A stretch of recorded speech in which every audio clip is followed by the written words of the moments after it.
Welcome to Knife Chats with Tobias, brought to you by the Cat Production Team.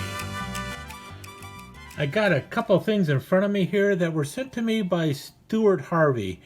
And if you are a fan of the channel, you may have already seen my video called I Will Survive, in which a long-time survival expert and friend of mine, Jock Muldoon, talked about Altoid survival kits.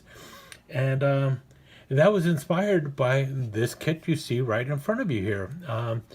Stuart Harvey sent it to me, and he said he thought I would be very interested in it because, well, there's two things here. One of them is this itty bitty knife here, and then the other thing is this little package there.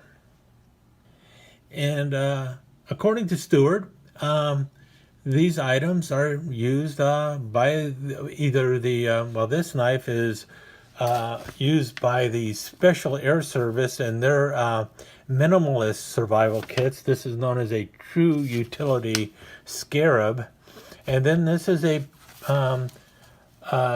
NATO stock number or national stock number. Both terms are correct. 4240007419713LS. And as you see it, parachute pack SRU-16P survival kit. And you notice that is a very small survival kit, and this is supposed to be used with the SAS in their minimalist survival kits. And well, if you saw the video, it was talking about Altoid survival kits, and that's because in this, when Stuart Harvey sent this to me, he said, Tobias, eventually every YouTube channel that features EDC gear has a video on Altoid 10 survival kits.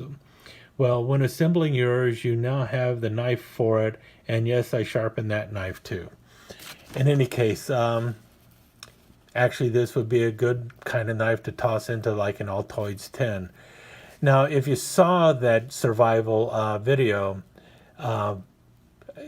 what he was talking about, what Jock Muldoon was talking about, was the idiocy of thinking that a kit like this, or an Altoids 10 kit, is something that you're going to be able to survive with. These are always usually part of a larger kit that is issued to a soldier or airman or something like that. This is not the only thing they have to survive with. They basically have different things for different needs, and these kind of kits have very small things, often things that you can hide in the event that you're doing evasion techniques and you need to hide something when you're escaping, or something that you're going to need to try and hide in the event that you get captured, that you can hide it away on your body so that you can hopefully escape at a later time. So that's what these kind of kits are for. With survival kits, usually what you're throwing into like an Altoids 10, if you're doing one of those things, it really better off putting it into something where you're going to be able to keep things dry. And that's part of the idea, is you want a small little tin where you can put all your little fiddly bits and keep them dry as part of your larger kit. To think that you can make a kit this size that is going to save your life, or is going to help you survive on the land for long periods of time, is kind of foolish. But in any case, let's talk about these. Now, first, I'm going to look at this little doohickey right here, and this is the True Utility Scarab, and I can see how this would be a nice little knife. You notice it's got a little lanyard hole there, so you can tie it to yourself, which is always important. And if you're using it as an evasion tool or something, it wouldn't be a bad idea. You got a clip there, you've got a lanyard hole there, and you've got a nice little sharp blade that locks. Not a lot of hand to hold on to, but this is one of those things where this is not what you're really hoping to have with you. This is something that you hope to have with you if everything else has already been taken away from you. So it's something that you can drop in a pocket. If you already have something in your pocket, then you don't have to worry about it. But if you have a minimalist survival kit that you're trying to hide with you, or throw in a pouch or something on your gear, or you're parachuting in with, and you got to strap it to something, then I can see how this could be handy. Again, this is not the only kind of thing you're going to have with you. I don't think the SAS is just issuing something like this to its members in the hopes that that's the only knife you're going to need. This is like, you break this knife before you break your best knife, or when your best knife breaks, at least you still have this. I think that's really what these little scarabs are for. But yeah, haven't done anything with it, but it looks kind of cool, and I do appreciate it. Don't have anything like it, so that's also a nice little touch to this. So I do like the way it has a good strong detent on there, and a good lockup with the frame lock going on there. You can see the detent right there. Maybe can you see it right there? That little ball bearing. That's the detent that holds that blade closed. Don't know where it locks up, but it does a good job. In case, let's move on to the other pouch. Now this says Parachute Pack Survival Kit. Pull to open. Well, it's already been opened. Stuart opened it and took a look at it because he was very curious about what was in there, and then he sent it on my way. And you see here that it comes wrapped in a tight foil pouch. I believe this is probably vacuum packed originally, you know, to make sure that nothing got damaged. And that is the case with a lot of these military survival kits and stuff. They are vacuum packed to keep things in good shape. And even then, typically what happens is after a year or two, these things basically get discarded and they have to get repacked and reloaded. That's why you can end up finding these as surplus unopened, because the military only will keep them for so long before the shelf life, as far as they're concerned, is expired. Let's get it out. And there we have the box again, survival kit, parachute pack, blah, blah, blah. 1606, so this was from 2006. It was probably packed, I said 16. Looks like June 2006 is probably when this thing was packed. So the first thing we got here is wire. Just some snare wire, or some lightweight, light gauge wire that you can do all sorts of things with other than making animal snares. This is something I actually have with my kit as well. I have a spool of florist wire, or garden wire, that green wire that you can buy at just about any craft store. And it's about the same gauge as this, and I have it with me because you never know what you can do with it. Everything from, well, as nasty as it sounds, you could even use this to stitch up a wound. Be a little painful, but beats bleeding to death. So you could use it for that. You can use it for snares. You can use it for all sorts of different kinds of little repairs and stuff. So that's probably why the wire is there. And there we go. One premium non-lubricated latex condom by Lifestyles. Well, I think this is mainly in here to keep the contents dry once you get it open. I guess it could be used for other things, and maybe I can't imagine during SEER training anyone comes up with a reason to use a condom other than to keep things dry. Also, you could use it to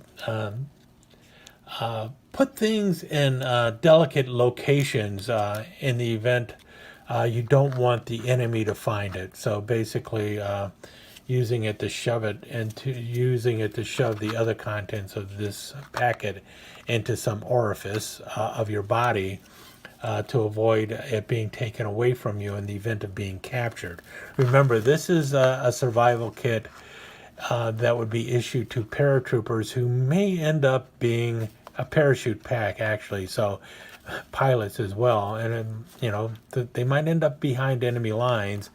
They're not trying to survive for a certain length of time necessarily to be picked up and returned to friendly lines, but they're also behind lines trying to evade capture and also survive after capture. So that might mean including trying to keep some of this stuff on your body after somebody else wants to take it away.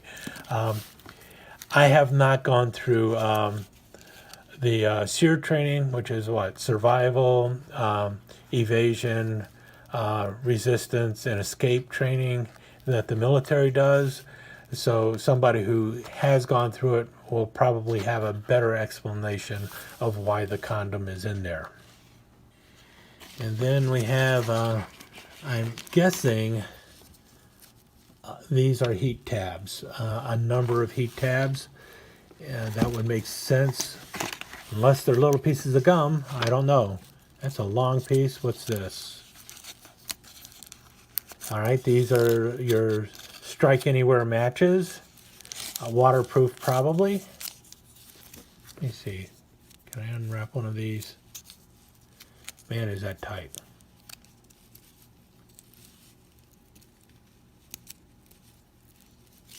Probably should have done this beforehand.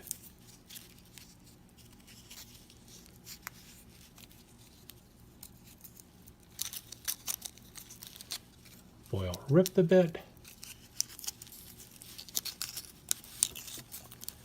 Might do some editing. There we go. Yeah, that definitely looks like a heat tab. Yeah, so you have a heat tab, several heat tabs in here. 1, 2, 3. Well, had 4 heat tabs. Oh, looky here. We got the ever popular.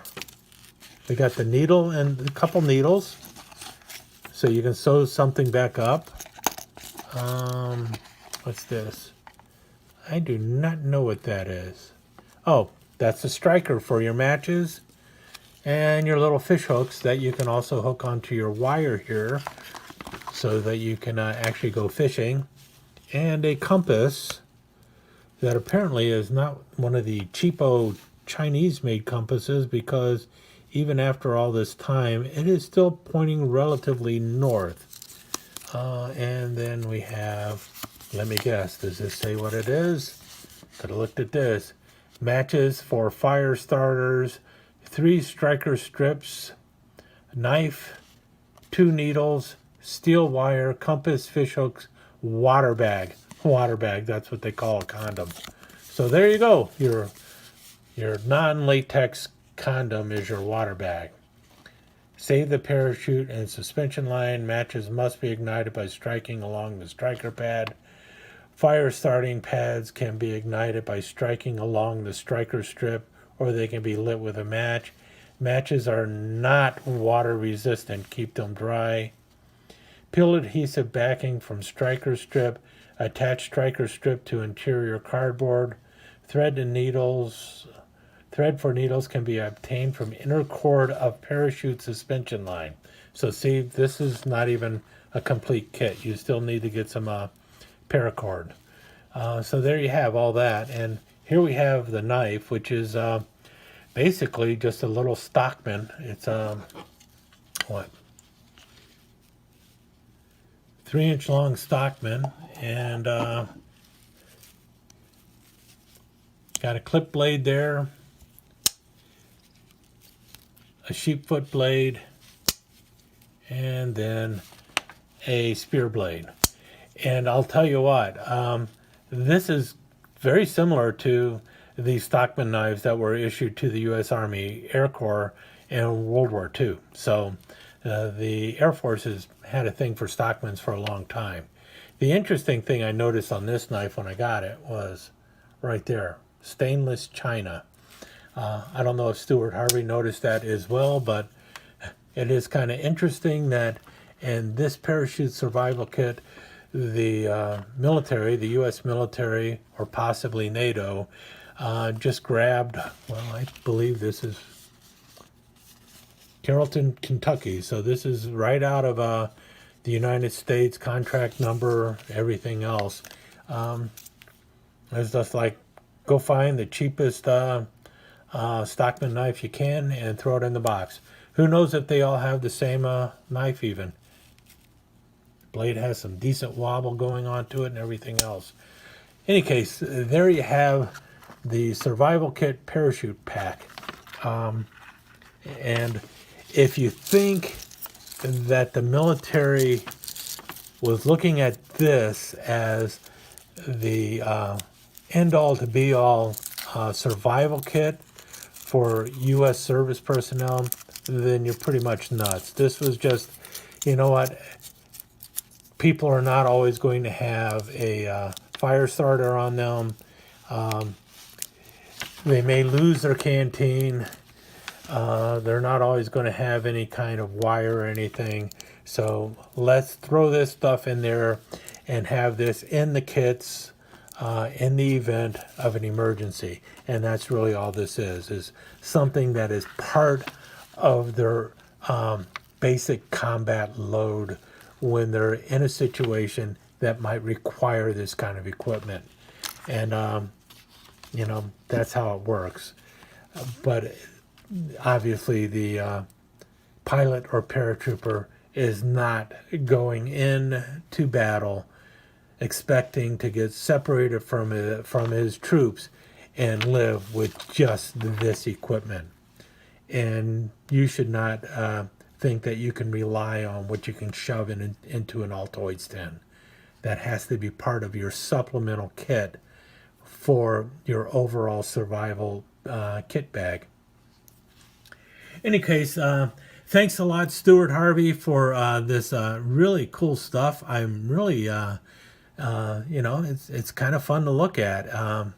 And I can also see how when somebody in the Air Force, you know, going through SEER training, sees this and they're saying, here's your survival kit. They opened it up and they probably gave it a good long giggle because they looked at it and thought, yeah, I'm going to die. Because you need a lot more than this just to survive. This is just, it's like, if everything burned up in the aircraft, hopefully you at least ended up with this so that you can start a fire and pray that you have your radio transmitter so that you can be found. Because otherwise, yeah, I don't think this is what I want with me in order to survive. In any case, thanks again, Stuart Harvey. Hope you enjoyed the video. Oh, and by the way, I think I would prefer this knife over that little stockman. This one locks. Looks like it's got a much better edge on it. Has ways to attach itself to me. Yeah, this is a much better choice for the knife than the stockman that was in here. So there's also that. Again, thanks again, Stuart Harvey. And one last thing. I have a sneaking suspicion that the reason this is shaped the way it is so that it will fit into the magazine pouch for a 9mm pistol. If anyone out there knows, let me know. But I got a feeling that's exactly why it's shaped the way it is. Thanks for dropping by Knife Chats with Tobias. Don't forget to give us that thumbs up, leave a comment below, and subscribe and ring that notification bell so you know when the next episode is up and online.